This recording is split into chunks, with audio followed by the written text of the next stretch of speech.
وبعد وحنا كان كدوبنا إن شاء الله new concept English and practice and progress book لبعض breakfast or lunch وقراءة أما قدو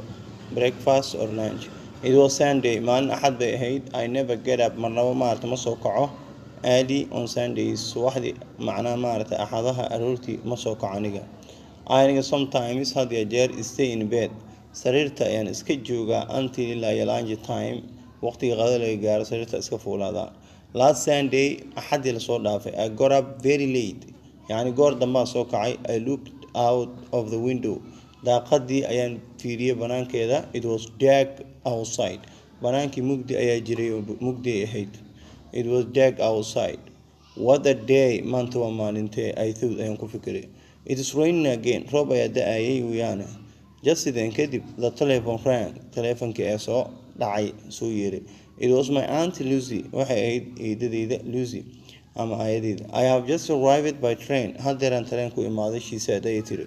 I'm coming to see you يعني أنا كوسو باخذ أما كوسو أركان أسو سعداويان but لكن I'm still having breakfast see I said ولي وأقرأ عنه يا إيد أيان ما سياسان كويريو what are you doing محط قبنوسا أو تسمينوسا she asked أي ويدي say I'm having breakfast I repeated أنا وأقرأ عنه يا أيان وعليه dear me قالي she said أي داده do you قاليو she يدا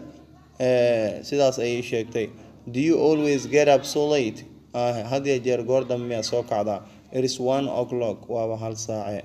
marka إن شاء الله إن عشر كاني هلا شر قرية دولا يرادو إن لايك تي سبسكرايب كانوا حقينا وأستاذ علي حسن محمد إن في أمان الله.